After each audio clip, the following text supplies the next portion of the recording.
It's called Fablehaven. In Fablehaven, Kendra and her brother Seth discover that their grandfather is the caretaker of a hidden preserve for magical creatures. My favorite part about Fablehaven is probably the imagination and Midsummer's Eve, where all the evil creatures run amok along and everything. The naiads are interesting because they don't care about anything but pulling people in and drowning them. And then Hugo because he's easy to imagine and he's huge. I think I like Fablehaven because it's got adventure and fantasy. Fablehaven is one of those books that you can pick up and read to a different age group, not just the older kids, that it's a safe, good storyline that you don't have to say, oh, let's skip that chapter, or, oh, why'd they put that in there? I would say it's a really good book, and he has a really captivating story and a great ending. I think people should read it because it's an exciting fairy tale and it is really intriguing every time you turn the page.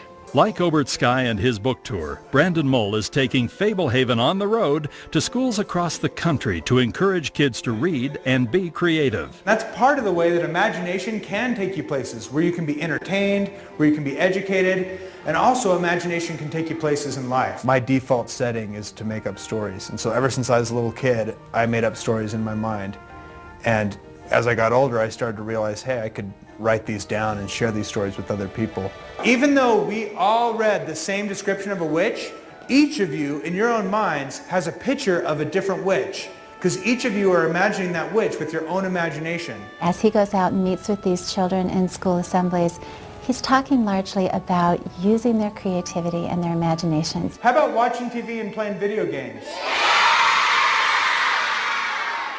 Okay, now for sure, watching TV and playing video games is totally fun. But when you're watching TV and playing video games, someone else has used their imagination to create that in a way where you don't really need to use your imagination that much. The battle is to show kids that how reading a book can be even more powerful than watching a movie because it plays on the screen inside their minds.